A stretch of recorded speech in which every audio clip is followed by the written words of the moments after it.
All right, Brian, we're live with everybody. Welcome back. Let's see. Hopefully, we get Brian to kick us off here. Oh, There we are live. Yeah. well, welcome everybody to the Reseller Roundtable. Tonight we got Alton, Addicted to Hustle, Mike joining us again, Flipping Goodies, and Scott, the one, the only, Triple D Threat, and of course, me, aka Texas Treasures. Tonight we will be talking about promoted listings on eBay.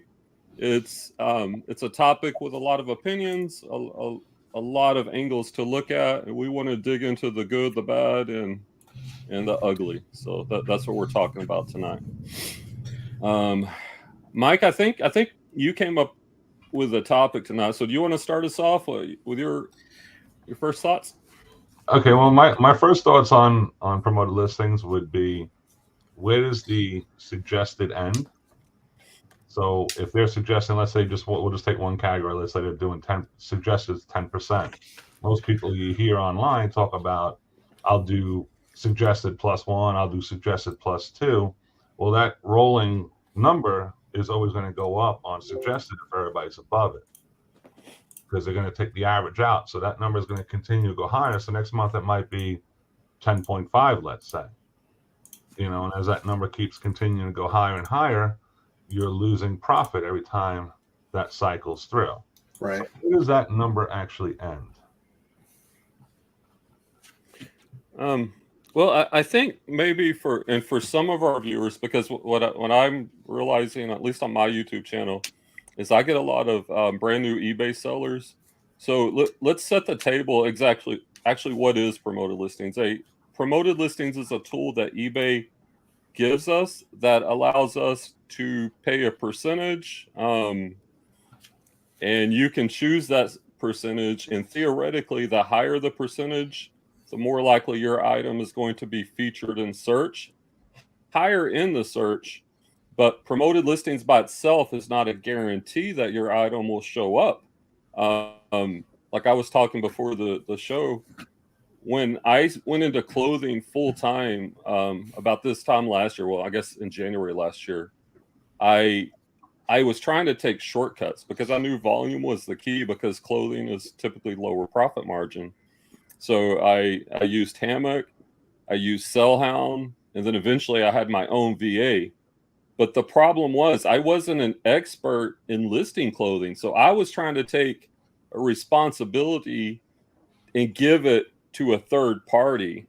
And what I found is they created horrible listings, and those items aren't selling. And that's not the point tonight. But as part of my process, each day I go through my oldest listings, I end them, I rework the title, rework the categories, the item specifics. A lot of times they're totally wrong. Like there might be a polo shirt in the dress shirt category that Hammock sent out. The title is totally wrong. So it's like, no wonder this item a year old has never sold. But here's the kicker. At one point, I was one of those 10% people, because I tried it, because Tekken Sports, he uses that. But here's the thing. At 10% promoted listings, those items still haven't sold. So promoted listings by itself is not going to sell your item. If you have a badly created listing, it's not a magic pill. It is a tool that can help you. But like Mike was talking about, you have to look at your business model and your margins. And I think too blindly, like I'll admit, when I blindly followed that model, that was stupid. What I did later is I actually tested it. I went down to 1% for X amount of time. And then I slowly raised it, and I was looking at my traffic, I was looking at my sales, and I found out the sweet spot for me. And for me with clothing, the sweet spot was about 7%. Right. So we just got to be careful about that, and not just use a blanket policy. And currently, I don't even promote a listing anymore until it's been 30 days of it not selling, because when you create a new listing, eBay gives that new search boost. So there's a chance, if you have a quality item that's listed well, that's priced in the market, there's a good chance it could sell organically, and there's no reason to give that money away. Now, if it doesn't sell after 30 days, then I will promote at the I do the suggested ad rate +1, and I understand what Mike is, but I'm not doing that off the get-go. Got you. What do you think, Scott? Are you using promoted listings? I do use promoted listings. I think eBay is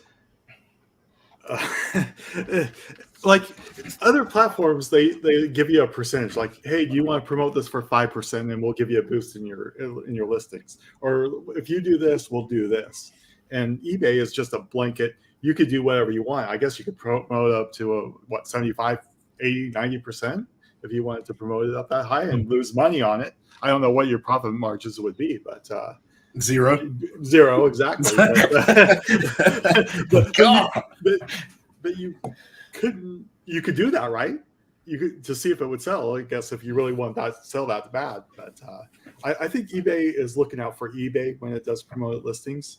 I think they don't guarantee that you'll be put up at the top. They don't guarantee that your listing will get sold. They don't guarantee any of that stuff. I'd rather do pay per click, maybe sort of like Google, pay 3 cents for every time somebody clicks on your listing. Well, you know, eBay has that now. They do have that, but then you have to spend X amount of money and stuff like that. I haven't tested that, but I think if you do recommended 7%, and then you take the eBay fees that they just jacked up on the new sellers platform, or what's the review or whatever it is, the new one that came out. Yeah, the winter update. Winter update. They just jacked the fees up on some of the categories that I do.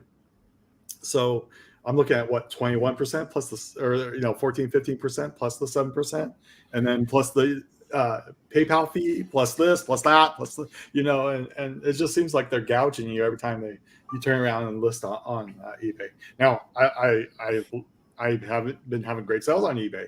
I've been doing promoted and not promoted, but it's there's no end to it. Once you start here, then you have to go up to the next level and the next level, and if you take a popular category like video games or clothing, a competitive category, you're going to have to do above suggested, I would think, but that's just my theory.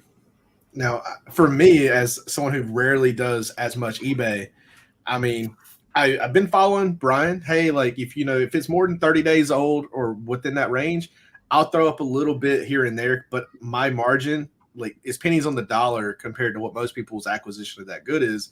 So I'm okay with, even if it's 3 or 4% to get started, and maybe every week, maybe increase it a percentage. I've been doing that and it helps. But overall, 80% of any sale that I have is not on a promoted listing. It's just it's not being promoted. It's all within the 30 days of me listing it. That's 80%. So I must be doing something right when it comes to maybe listing and getting my listings correct to get them up in search. But I just hope that it's not almost like you say, pay for play, pay per click.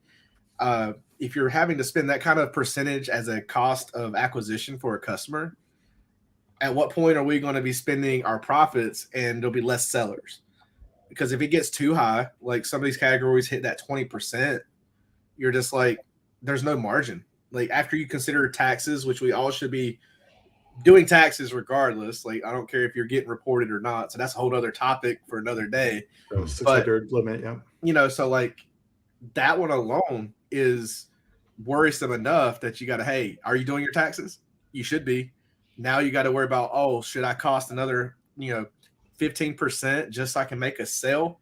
At what point is it not worth it? I think for me, that 10 or 11% is right around that range where it's not worth it anymore. After that, why are we even doing this? Because am I just giving more money away and they're already constantly jacking up the percentage they're taking off the bottom end to give us nothing extra just to use the platform, which that's the other thing they say, well, you got to, pay us to use our platform. I totally get that. But what else are they bringing to the table to help us if they're charging us a bigger percentage? I think that's the biggest thing as a seller. We're not getting any extra guidance or help. At least I didn't see anything in that winter update that really helped me understand that, by us increasing this, are you trying, like Brian originally mentioned, that eBay's moving to a repeat buyer platform?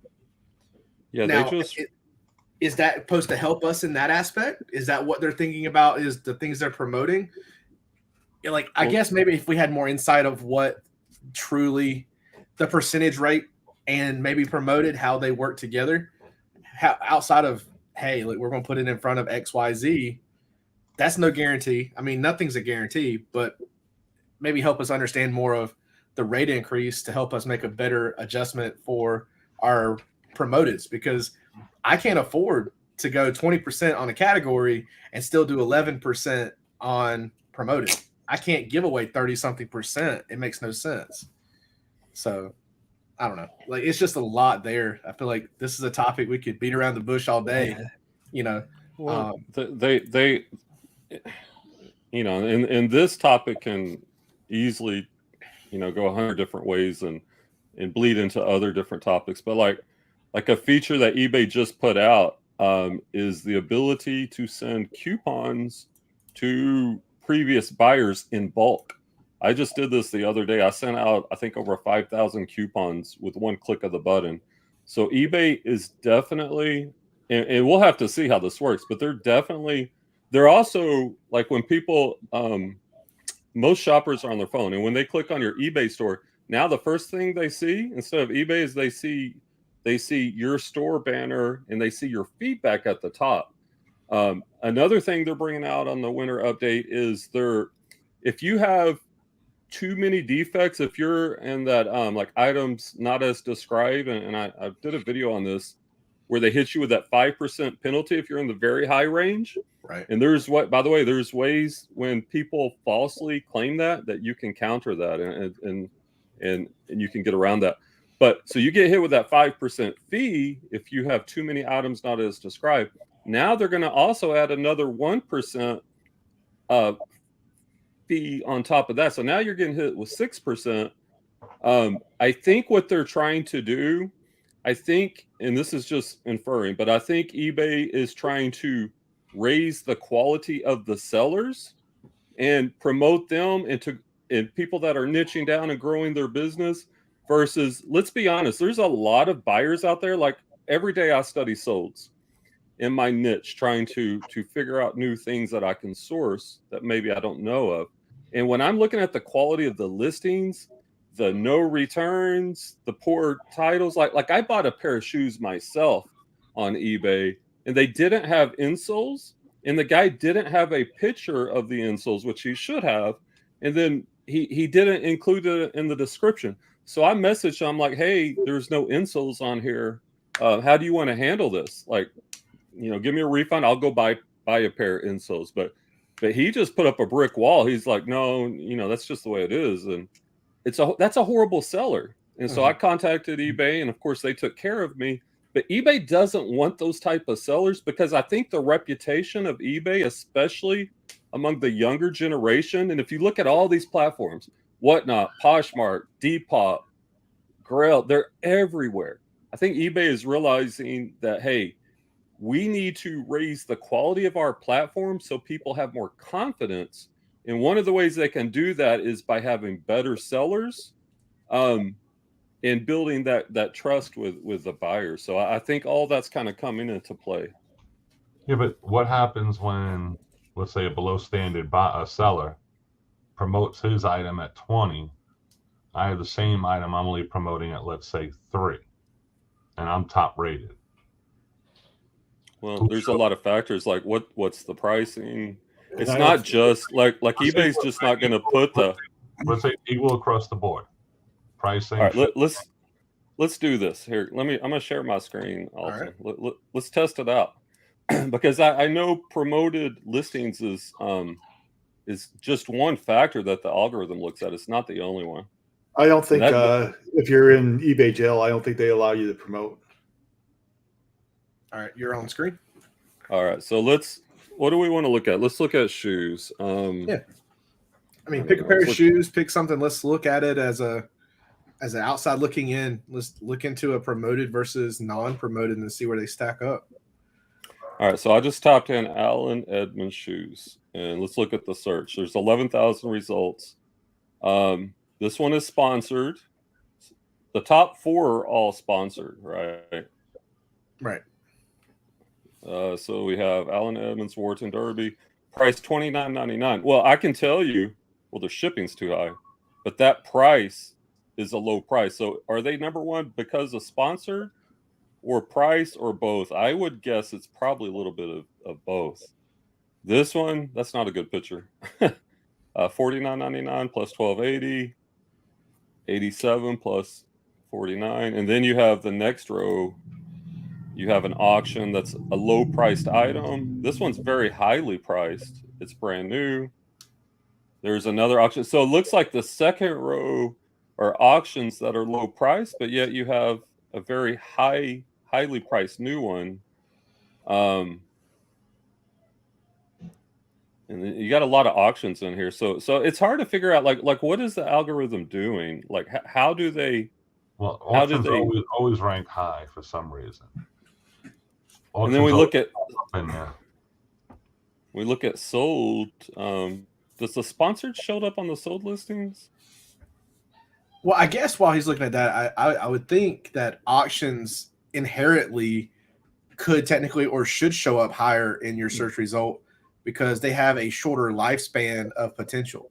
So Right. like they're going to be, you know, what, 5 to 7 days. Typically it's like a 7-day auction. So I would think, like, let's say you had one that wasn't going to be relisted. I feel like the same way, like a buy it now would have a lifespan.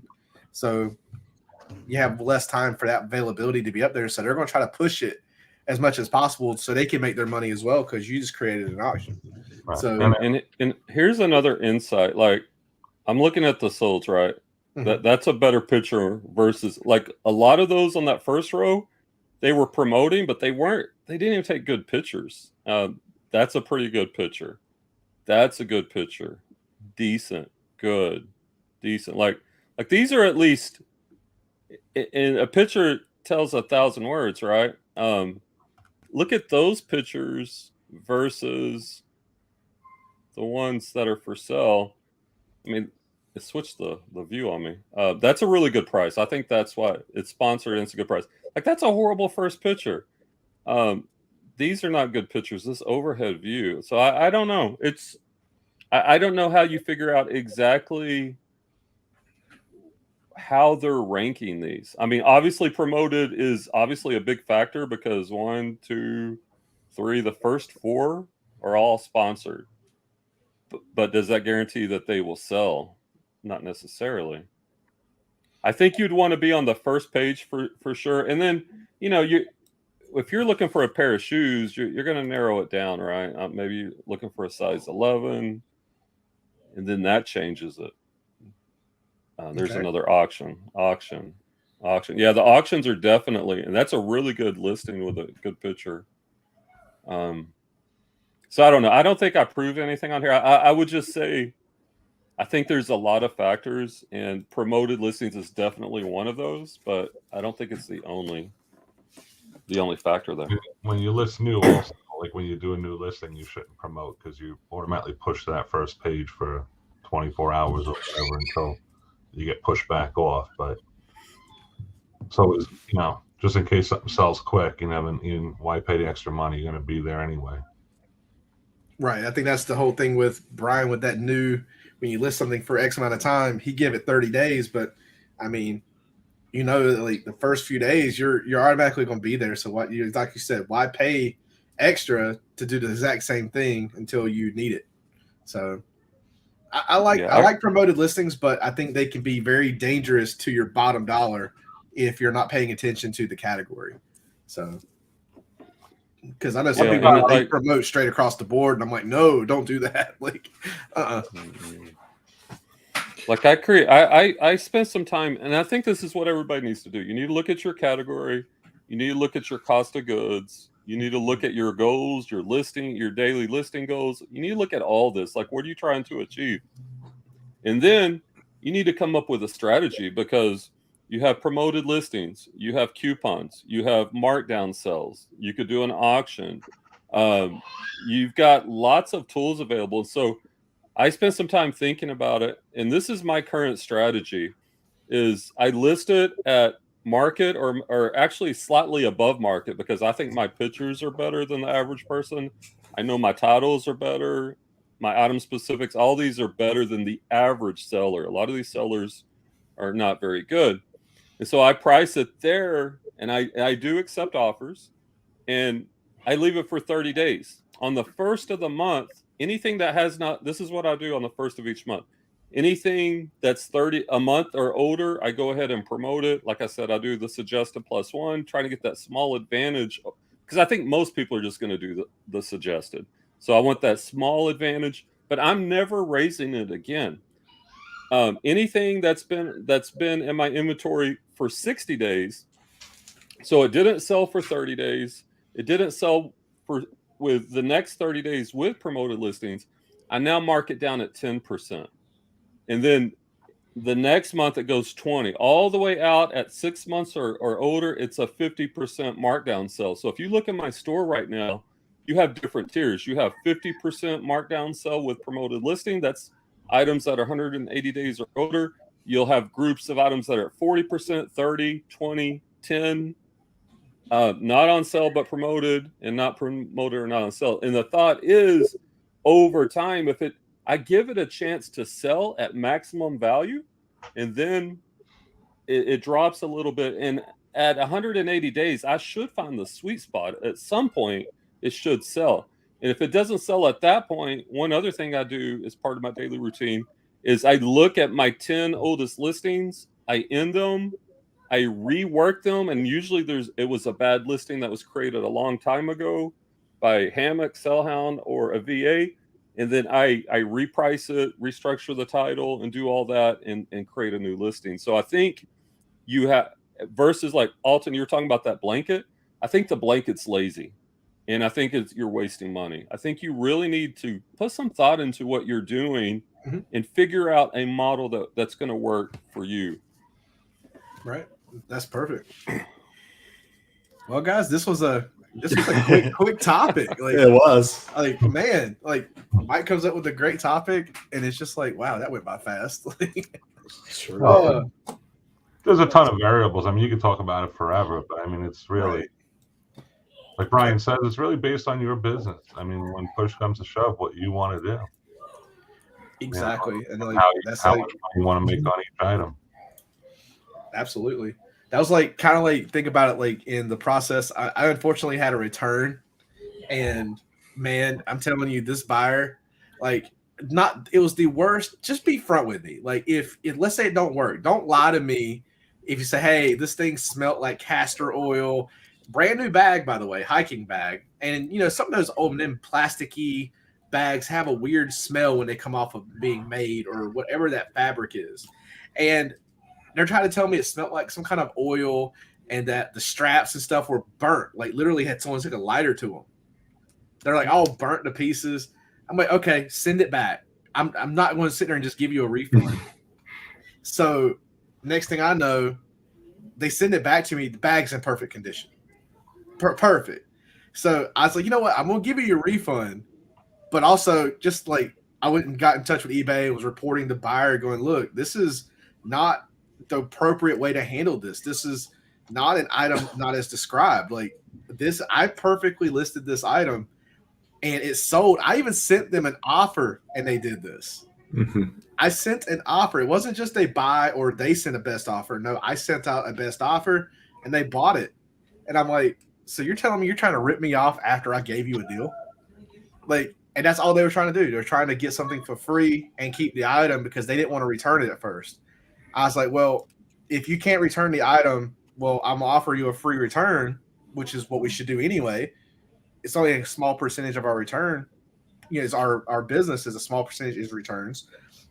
I offered it free shipping return, and they bugged me for about 2 days. Are you gonna send me the refund? I'm like, no refund if you're not gonna return my item. I'm offering you free shipping on the return, and I'll give you if everything works out and it's in your favor, I'll give you the full refund. No issues, no worries. And finally, they sent it to me. It took like a week and a half for them to finally ship it out. I didn't think I was going to get back a bag. I thought that, I was like, my luck would be they send it one of them big little poly mailers with something else in it and tell me they sent it back. That's what I really thought was about to happen. Because I've had that happen with a bunch of video games and things like that, or they take the disc out they don't need, or they need or whatever, replace a dirty disc, and they complete their set and send yours back. So just little things like that. And I think all those things play into, again, goes right back into promoted. I know my bottom dollar, I can't afford to promote at 20%. I'd be out of business. Like, I think even Mike agreed with that. Like, you start promoting too high, it's not worth your time and effort per hour to do any of this. So I feel like there has to be some kind of hold or rein on, as a collective, without just racing to the bottom, kind of like what we do on Amazon, unfortunately, trying to get to that buy box. I think people are racing racing the buy box or the lowest price, maybe with promoted. And I would really hate to see that. I don't think that's a viable way of handling a business if you're using promoteds in such a way. Well, So, I kind of wish that eBay would just go right to Amazon and Walmart model and go 15% and hold it there and just be in line with all the other platforms. The only platform that's going to beat them out is Facebook. Right now, Facebook is free. And in June, it's going to go to 5%. So, I mean, how they do 5% and everybody else is at, 14, 15, 20 is beyond me. But that gives you the opportunity to run ads, which actually work very well there. So it's like a hand in hand, promoted or run ads on Facebook. Or how do you do all, I'm finding that my base now is getting further and further away from eBay. I still source for eBay, but I'm selling a lot more just on my website lately. Right. So it's been working out pretty well that way. And that's the lowest fees of them all. That's mine. And then Facebook has been ringing through almost every single day. It's just, the platform of my choice right now. I honestly, I still push to eBay and I still follow up on eBay. But eBay's definitely been probably, for me, down to number 4 now for my listing purposes. Right. Well, I will say that for eBay, I think, of course, it is. You get out what you put in. Yep. And I have not, I'll be honest, I've not been putting a lot into eBay as far as my time and efforts. I mean, if I find a couple things here and there, yes, I get them listed, but there's no way that I can keep up with 5 listings a day and prepare for the whatnot auctions that we want to do and things like that. So if it's an item worth picking up, I pick it up and get it listed, and that's it. And that might affect my future sales as far as what I do and don't sell, but I'm picking up more quality versus getting that, bread and butter anymore. And I'm leaving it at that. Like, I'm not picking up bread and butter lower item. I want that $30, $40 minimum average or higher for a lot of this stuff. And that's what I'm gonna leave eBay as. It's just the bigger ticket items that I'm not willing to let go for $4 or $5 or risk it at an auction. So, that's just how I'm using eBay. So I think we all have different ways of using our platforms. It's just we gotta be smart with how each of us approach it because we're all different. Well, I guess it depends on how you're sourcing the item too. It goes into the big, like you said, if you're sourcing $30, $40 items, that's worth it to stick on eBay and Facebook and see there and promote it. So yeah, I mean, I wouldn't even mind promoting 10 or 11% even on a $30 or $40 item. Exactly. What's a few dollars if you have a low cost of entry? What's a few dollars to get it sold if that helps? But giving away 20%, now you start talking like $6, $7, $8 per sale, like that's a lot of money you're giving away. So right, I just can't see myself doing that. Well, Amazon's number 1, but they're like you said, there's issues with that one. eBay's number 2. They're humongous and they got all the buyers ready to buy stuff on eBay right now. eBay is not number 2. Where do you think eBay stacks up? Shopify is number 2. They took eBay's spot. With China, eBay, I think goods coming from China will be 3. But what people don't put into play is Walmart. Walmart's right there with Amazon. That's true. I mean, it's just not when people talk the 4 majors. Walmart's never said. But if you're looking for a replaceable part for your printer or washing machine or whatever, you're not going to go to Walmart. Well, you could go to Walmart, but if you need that one certain item, you go to eBay. Well, I think every Shoes, market's different. Like Amazon, you're shopping on Amazon for convenience. Typically new items, Shopify, like I don't go to Shopify.com to shop. I was looking a little bit at it after we talked to Mike last week. And what I'm seeing is, and this was just a real quick look, it seems like a lot of big companies that already have their own websites are also using Shopify. So I don't know, that may skew it. But it's not like I'm going to Shopify.com for a vintage T-shirt. I mean, I'm sure there's shops on there that do that, but it's organic search. It's not a platform per se. Okay, so organic search. So that's a little different beast. So that's going to be through what, Google search? Yeah, Google, Facebook brings people in. Instagram will bring some people in. It's something where I don't really work on that side of it. I use it for my inventory, but I do get traffic to my website every single day. Okay, so not a ton, but enough to make enough sales that I'm happy about it, because it's easier. It's just a lot simpler. There's no fees involved, nothing like that. It's just me sending you product. Right. And then if eBay. You can find a way to get away the middleman. If you can cut that middleman out, you're even better. But some people don't have that luxury or maybe the knowledge. So we might have to be digging into Mike's brain a little bit on help me figure out. I don't do anything. Honestly, you could hire somebody to do SEO work for you. You can do all that kind of stuff. But because I sell on Google, I think I get better ranking that way because my item's already sitting there. Got you. And when they crawl, they're going to crawl themselves first. And, I sell a lot of vintage stuff, so I come up as an oddity almost, so and I think that helps me a lot. But that's a whole different ballgame. That's a big mess to get into. Trying to pull up my. And I will say Walmart, like as a buyer, like I'm starting to, and I know Walmart's offering their version of Prime. I think they're directly competing with Amazon now, and I will now compare Walmart and Amazon, and oftentimes Walmart is priced cheaper for the same item. So I'm actually purchasing a lot of items myself off of Walmart. So I am curious, like the Walmart Amazon battle, where that's going. And I think what eBay did for the longest time is they were trying to compete, and they realized, we're not selling primarily new items. So they've accepted what their niche in the reselling world, and they're trying to.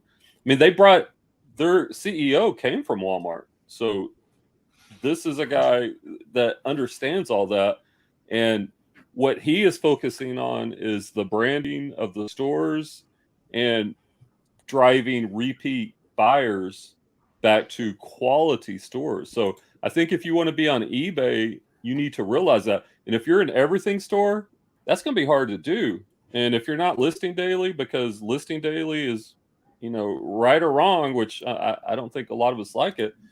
But if you don't list daily, you're not going to get the same traffic as if you do list daily. So you have, I think the key takeaway for me is understand each platform that you're going to be on. And I personally don't want to be on a lot of platforms. I've tried that, and it stretches me too thin. Like I'm pretty much just eBay, and I use Poshmark because Poshmark is good for shoes. And so understanding what you're selling and the platforms that support that. I've tried used shoes on Facebook, and I have sold a few, but overall the traffic I get on there at this point isn't worth my time for used shoes on Facebook Marketplace. Can that change down the road? Yeah, it very well could, because I tend to agree with Mike. I think Facebook has the most potential for sure. Mm-hmm. So guys, just to move on to the last part of the show, did you bring any solds for the week or the last couple? Because I know I missed last week's episode, so you sure did. I did. Remind me about this stuff, man. I could go first. Yeah, go for it. All right. Sorry, Mike. I should have told you to make sure you brought a sold. I keep forgetting about that part of it. And my souls that I had during the show, I can't show you. Oh, okay. Top secret. They're Walmart. So. Oh, got you. All right, share now. There we go. You're live onto the share. All There right. Little Oh. $500 printer. Wow. Nice. Yeah. Was Wow. priced at $600. Took a best offer at $500. Now this is from a photo booth that I used to run. The kids always had a carnival twice a year, so I provided a photo booth for them and had the whole setup before COVID, of course. And of course, that's no longer going on. But this printer is for pictures. It prints out pictures at 4x6 or 8x10s or whatever you want to do. So yeah, a little $500 printer there. Took a couple days to sell. It sold the first day that I listed it, but the guy never paid. It is going to Puerto Rico, so they did pay shipping. So it was like $579 for the buyer out the door. So That's awesome. A little $500 sale a couple days ago. Not too bad. Nice flex. I like it. Yeah, it's a nice one. I'm gonna feel bad sharing my little. I know. I got. Like I'm gonna share mine. Mine. Well, I had my biggest one's still the Louis Vuitton Supreme hoodie that I sold for $800. But well, All right, I guess I can go next. Then. Okay, Brian. Go ahead, Alton, if you're ready. Mine's gonna be short and sweet. I promise. I think we paid $1 each for these or $2, but they were these John Frieda Intense Aftercolor conditioners. I paid them at $1 a piece at like one of those people who buy out like the what do you call those, like Amazon return lots. Mm-hmm. And these are all brand new and sealed. We bought these for like $1 or $2 a piece. I tried and sold them for $12 each. Nice. And plus shipping. So the money to me, I enjoy just making the smaller sales sometimes, but I offered the discount of like learning more about multiples and discounts and how to do that more so. That to me is fun. If you buy multiple, there's 10% difference. It's not much off the top for you, but it gives them a reason to buy more than one. So I think that you're one offering really the volume discount. Yeah, and they bought two instead of one. I got one for you guys because I talk about this a lot. So hold on a second. Okay, so I'm ready whenever you guys are. Yes, sir. You're up here. Okay, so you can see that, right? Mm-hmm. Oh, there we go. There you go. There's a little flex. So I talk about this a lot when I talk about my electronics. This is a beautiful, very hard to find JVC. Now, I always talk about be sure you know how much to part this thing out for, right? So if you see in my description, everything working except for review, which is rewind, but it says review on it. Right. On the cassette deck. It runs, everything else works perfectly except that one function, which is probably just a belt behind it. But taking a boombox apart is a pain in the balls, and so many knobs and all that stuff going on. Right. So this sold, I paid $5 for this. I got this at an estate sale for $5 and sold. Nice. Right. And That's nice. I probably could have sold it for more, but it was just time to move it. So anyway, so if the rewind button was working, what do you think it might have sold for? Because it's so rare, probably $5. Okay, there you go. I mean, it's up in that range there, like 5 to 6, maybe somewhere around there. I actually had somebody message me and goes, "I can't believe you found one of these. I have mine, original one. And I can't find parts or anything for it around, but and it sold like 2 days ago." Message me. There you go. All right, Brian. Nice. Well, last but not least. All right. Let's do this.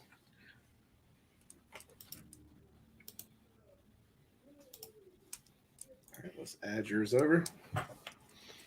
As all right. See the perpetual. So one of the good things about niching down is you can get a customer that can buy multi items. This order shipped out this morning, and I am currently trying to liquidate my clothing because I just want to do only shoes at this point.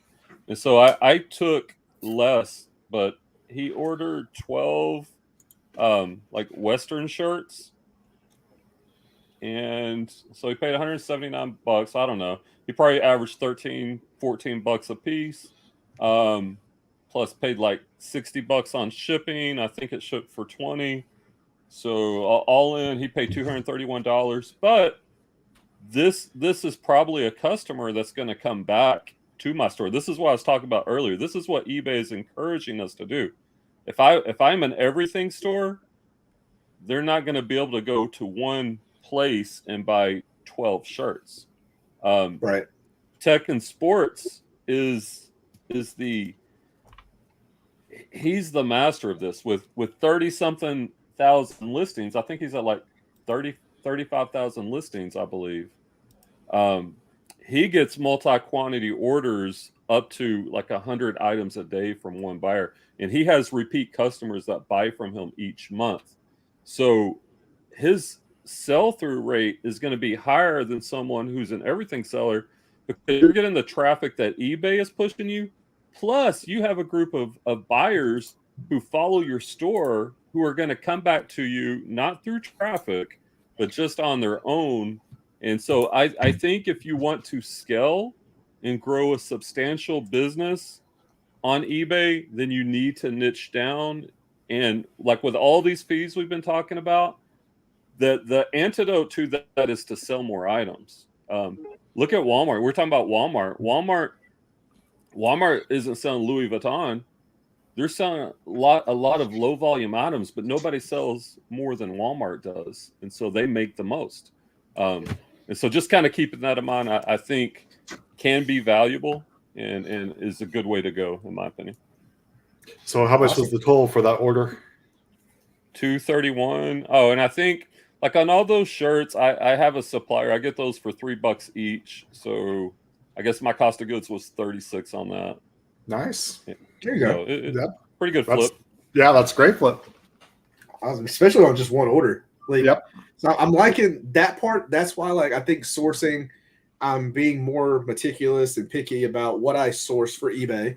You know, again, the quality over quantity per se. But now, if I could get like 100 bottles of that John Frieda for that price, and I know they'll sell, I'm going to buy that as a one listing that doesn't take up a lot of quantity and listing, but it's quality for the multiple listings. So I think that's where I'm taking the difference of that at. Like I'm focusing one on last those. thing.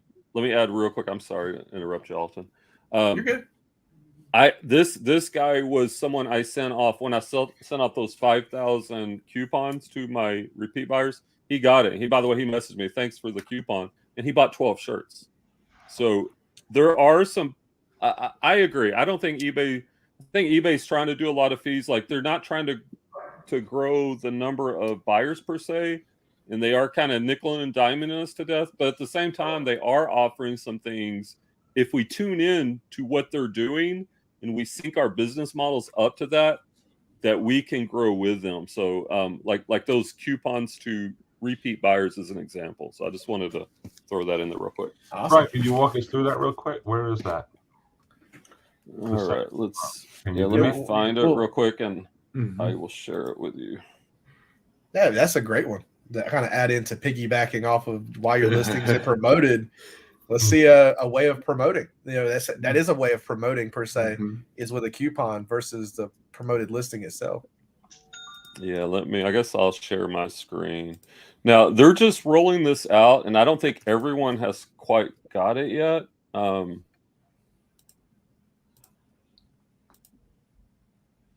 And there we go. All right, so it's under your marketing tab. See, it would be under buyer groups, but I haven't been rolled out this feature that way. But in the group, somebody linked me to the kind of like this cheat code, and I will share this with you guys in the chat so that you can link it. But you can see your total buyers, one-time buyers, repeat buyers. This is over the past. That number, yeah. I guess this is over the past year. And then you can create buyer groups like based on certain criteria you want to set. Like you can select a date range. Like I did mine that's more than 31 days ago It could be less than 31 days ago, more than 3 months, more than 6 months. So this is something you'd probably want to do, depending on how you set it up, periodically. Maybe every month, every couple months, and it gives you the total number of eligible buyers. Now, this number fluctuates because eBay is not going to allow these customers to get spammed with too many of these coupons. So if you got a customer that shops at a couple different stores a lot, how soon they get that coupon, they may not let your coupon also come to them. So this, and then you can save these buyer groups. Like you can name it, you can have, you can select all of your inventory. I guess that's all you can do is all your inventory at this point. But it looks like because they have this drop down menu, maybe they're going to allow you eventually to select certain types of inventory, and then you can push these out. So it's really useful, and I'll share y'all that link. Sweet. In the chat. Awesome. Well, fellas, this has been a fun show already. Nice to be back in a groove. I can tell you that. Last week was rough. Fighting, being sick, and I was just like fighting a roller coaster last week. So I finally found my coupon for eBay very easily. Your shipping supply. Oh yeah, the shipping. I have to search for it. Yeah, every month. Yeah, I gotta go look for mine. You don't have to look for it. It's under. Hold on, let me get this. If you go to marketing on your seller hub, right, and then go to seller subscriber discount, it's right there. Oh, yeah, they used to have to hunt for it, or it was here, and then they'd move it, or like, well, not no more. Thank goodness. So it's right there. I know that's always been a pain to find. Yep. Makes it a little bit easier. All right, fellas. Well, I think that brings to the end of our show for this time. So That's we quick. will be back next week, and I'm hoping. I don't know if y'all saw in the chat. I think I told Scott, but I was rendering 2 of the podcasts that I was trying to catch up on, and I don't know if it was a power outage or something just reverted. I lost all my editing, so I've become almost non-hopeful of the last like 4 or 5 weeks. So what I'm trying to do is I'm gonna try to get the last couple up that I know I can pull without having to do a lot of editing, since everyone has been doing way much better on less editing on my part. And we're just gonna start fresh because I don't know that I have the will to listen to the same podcast for another 5 hours each.